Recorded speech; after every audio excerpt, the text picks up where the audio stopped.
Hey everyone, so today we have the new update for Haze Reverb. So let's go over what we've got for this week.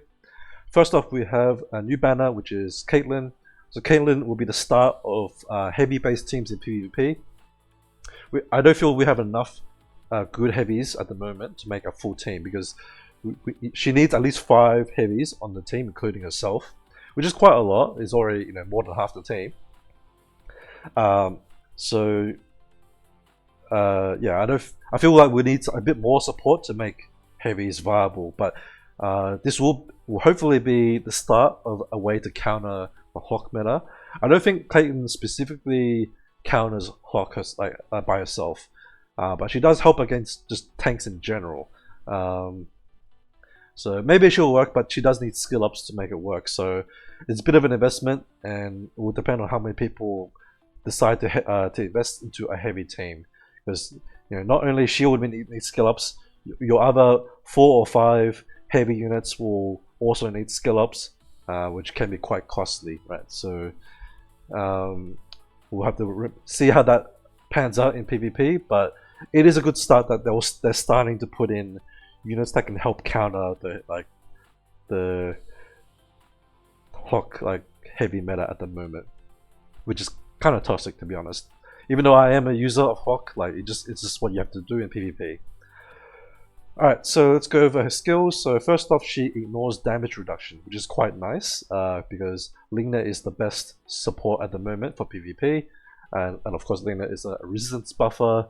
Also, one of the better DPS at the moment is Mira, who also is a damage reduction unit. So Caitlyn can counter that, or both of those. But keep note that she only gains this at rank 5. So her minimum rank to be usable, in my opinion, is rank 5. Additionally, she ignores armor. Oh, no, sorry, doesn't ignore armor. She reduces armor, which is also quite good, because a lot of the Guardian type units at the moment are running armor. Especially if they just place a Mo in their team, that's already bonus armor that all their Guardian units will be receiving. So she can shoot through that. But also take note that this upgrade starts at rank 5. It will be at, I believe, 20% at the first instant that she gains it, and then as she ranks up, she'll gain it. She goes up to 40%. So yeah, both of these are at rank skill 5.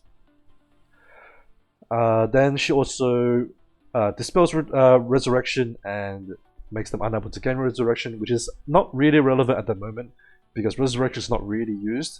Only Genia that I can think of is a unit that has resurrection, and I don't really see anyone use her at the moment.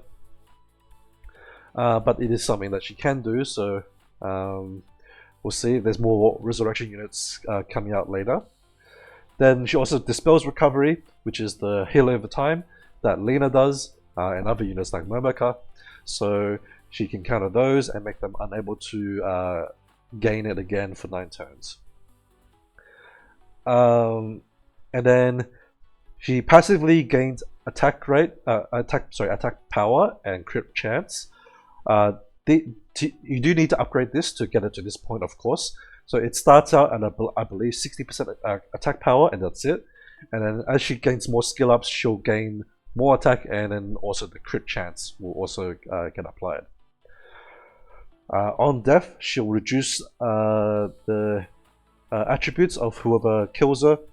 So it's sort of like a curse that she puts on the enemy, similar sort of mechanics to other games that have that type of effect. Yeah, and that reduces the attributes by for 18 turns and by 25%, except for the HP.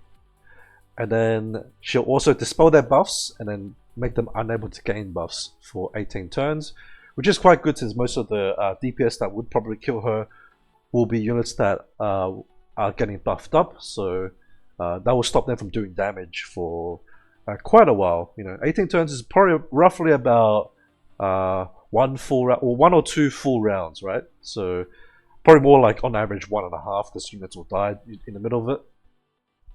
But up to 1 full round. or maybe sorry, up to 2 full rounds, depending on how many units are alive. And then her EX.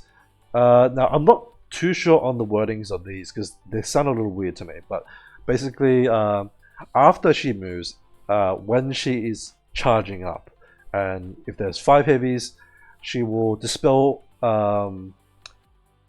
all resurrection effects on the target. So whoever she's like targeting, but this happens while she's charging, not when she attacks, which is a little strange. But I guess like she also has like the anti resurrection on her normal attack. So I'm not sure why they would need 2 instances of it. I guess it's so that she still does it while she's charging.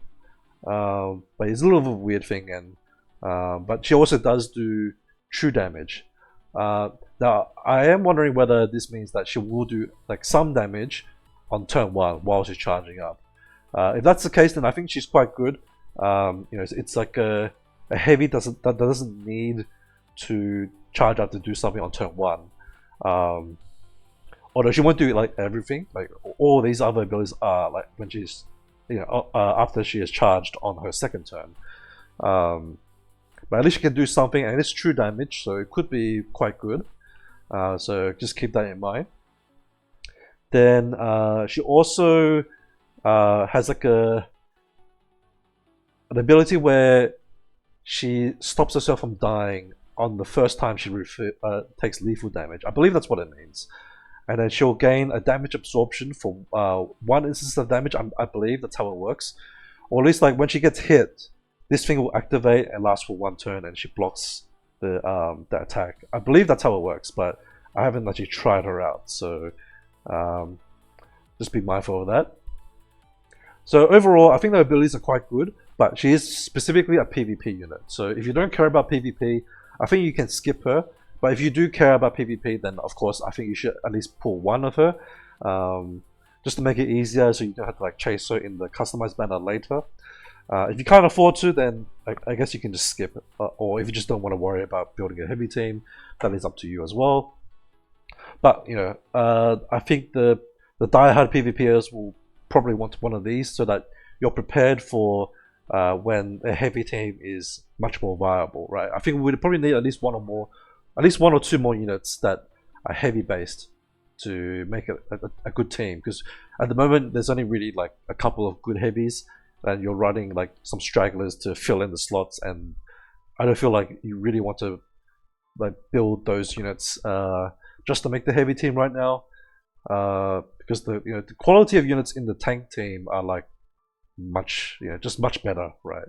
So I think it would be a much like Hawk teams would just be still a much more stable team until someone's ready to like really heavily invest into a full heavy team, which I kind of doubt now because a lot of the whales seem to have quit.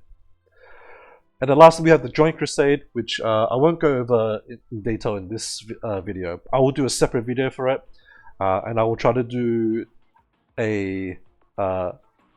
I'll try to do a team that can clear the insane difficulty, the hell difficulty, with as little as possible, right? Like the minimum requirements that I can find, and then I'll do like a completely free-to-play team with just free-to-play units, and just see what difficulty it can do, right? My goal will be to try to do at least expert, because as long as you can do expert for every day of the event, then you'll get all of the like the score rewards, right? And then if you can do the insane difficulty, then you can clear all the rewards in about 2 or 3 days. Actually, maybe a bit long, maybe like 3 to 4. And then the hell difficulty clear, you can get all the rewards in like 2 days or so, very quick. So I'll give a couple options once I make a video for that. Hopefully I'll get it within the next 24 hours, but we'll see. I will be testing it out like straight after I finish this video. So that is it for this update. Actually, one other quick thing I will just remind you of.